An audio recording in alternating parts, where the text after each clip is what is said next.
Ganito po ang pakikipagkaisa ng dating Marcos loyalist. Ngunit Duterte! Duterte! Duterte! Maraming salamat po sa inyong lahat. Maraming salamat kay Miss Ina, representing Inday Sara Duterte Advocacy Youth Philippines. Pakinggan din natin po ang maiksing mensahe bago po sila former Congressman Ching Paras, Maestro Ado Paglinawan, and of course, si Atty. Topacio, si Chairman Cardema.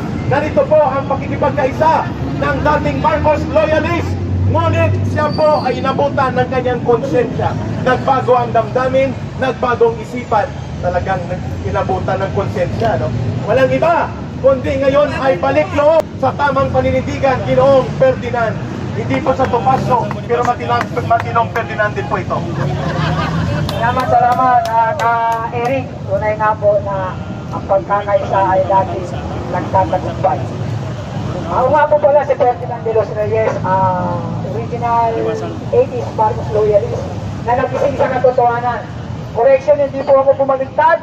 Bagkos ako po ay nagising sa isang katotohanan na gewang-gewang po ang pamamahala nitong Pangulong BBM. Maraming salamat po nga pala sa mga kapulisan natin na naka-pull out dito. Mga kapulisan, maraming salamat po sa inyo. Mga nagbibigay ng peace and order dito sa lugar na liwasan. Maraming salamat sa station commander at sa mga pulis na naka-pull out dito.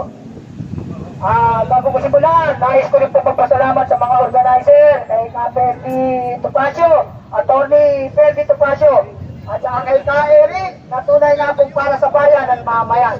At ang Duterte Youth, at ang Citizen Crime Watch, at ang lahat ng parallel group, ang IPSP, Inday para sa bayan, at Tinubulan, at ang Inday Care, Marcos Alisdan. Ayan po, nagsama-sama po ito. Hindi po ito usapin ng politika. Ito po ay usapin ng bayan at mamayan. Hindi po ito kulay ng politika lang. Ito ay pagmamahal namin sa ating bansa. Dahil tayo po ay lumalangoy na sa kumuloy ng kahirapan. Sa mga Supreme Court Justices, maraming salamat po sa inyong paninindigan. Bagamat kayo nagsasabing boto raw ang desisyon, subalit kayo po ang tunay na talagang lumalaban para sa katotohanan at pinanindigan nyo ang inyong desisyon na unconstitutional ang impeachment. Actually, nakakapagtaka. Bakit pinipilit nila ma-impeach si Ma'am Bibi Sara Duterte na gumaganap naman sa kanyang mandato? At ito ay clear sa Commission on Audit. Pero bakit? Dahil politika po. Ito po ay isang political agenda na gusto nilang mawala ang pangalawang Pangulo para pagdating ng 2028, wala na silang matinding kalaban. Kung tungkol sa impeachment, mas maraming kalaban-laban na ma-impeach. Pansinin niyo po ngayon, puro pa ba? Sino ang namamayagpag sa kansada? Sino ang namamayagpag na magbigay ng mga relief goods? Only OBP! Dahil sila po ang tunay na talagang nagmamahal sa ating bayan at mamamayan, ang Duterte family. Kung bakit ako ngayon ay nagising sa katotohanan. Kaya bago ko tapusin, kinalapit na ako. Marami pa sana. Pero sige lang, marami pa tayong pagkakataon. Bago ang lahat, maraming salamat mga Chief Justices! Salute! Maraming salamat po. Mga kababayan, maraming salamat sa Brother Ferdinand. Galing po sa dating Marcos loyalist at ngayon po ay nagbagong isip at damdamin sa paninindigan para sa totoong pamamahalang tama sa ating bayang minamahal. Pakinggan po natin, brother, doon na lang sa kabila mamaya. At tayo po ay magsasalita ka rin doon sa kabila. At tawagin na natin po si Yusek Cardema sa kanyang pagpapahayag. Susundan po ni Congressman Ching Paras at ni Atty. Topacio. Then we will have our solidarity activity. Yusek Cardema, take it away. Excuse me. So hindi po nakapagsalita doon mamaya sa isa pang venue.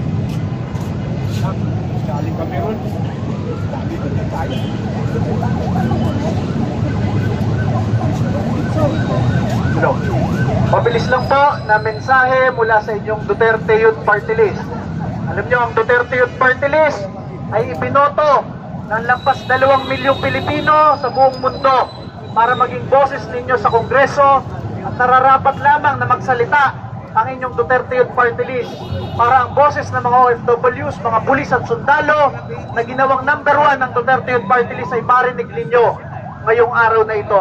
Sinusuportahan natin ang desisyon ng Korte Suprema dahil alam ninyo, ang mga abogado nga sa buong bansa, ang mga law students nga sa buong bansa, ilang beses inuulit-ulit sa kanila na napakahalaga ng pagdedesisyon ng Korte Suprema lagi. Napakahalaga na itinataguyod ang konstitusyon, ang saligang batas ng bansa. Kaya kami ay nagtataka, bakit merong mga abogado na nagsasabi, kina-question yung Korte Suprema? Eh sila ay officer of the court. Sila ay officer ng Korte Suprema. Sa kayo nakakita ng mga abogado na kina-question ang desisyon ng Korte Suprema, eh sila ay officer of the court, of the Supreme Court. Ang masabi natin, ngayong araw na ito, makita ninyo, ang ating mga kasama dito, magkakaso sila sa mga bumabanat sa Korte Suprema. Dahil ang Korte Suprema na lamang ang huling bastion of democracy sa bansang ito. Pag yun ay kinwestiyon mo pa, anong klaseng rule of law na lang ang i-implement sa bansang ito? Kaya lahat dapat ng nabanat sa Korte Suprema ay kasuhan. Yung ginawa ng Korte Suprema ay hindi political yan. Makita ninyo yung appointee ni Marcos, appointee ni Aquino, appointee ni Duterte, unanimous sila sa pagsuporta na ang ginawa ng Kongreso ay unconstitutional. Ibig sabihin, unconstitutional talaga yun. At alam niya, huli na lang, masabi ko sa mga bumabanat sa Korte Suprema na sinasabi unconstitutional yun. Bakit yung Duterte Youth Party List, nung nag-file ng impeachment complaint laban kay Marcos at ayaw tanggapin ang opisina ng gobyerno, wala naman kaming narinig sa inyo na nagsabi kayo na unconstitutional yung hindi pagtanggap ng opisina ng gobyerno. Kung hindi kayo magko-comment doon sa impeachment complaint ng Duterte Youth laban kay Marcos at dito lang kayo nagko-comment sa impeachment complaint laban kay Sara Duterte na talagang sinabi ng Korte Suprema na ang constitutional yun, ibig sabihin, yung mga nagko-comment na yan ay bias lamang at ayaw lamang kay Vice President Sara Duterte. Pero masabi ko sa inyo, ang susunod na Pangulo ng bansa ay si Sara Duterte. Yes! Maraming salamat kay Chairman Ronald Cardema.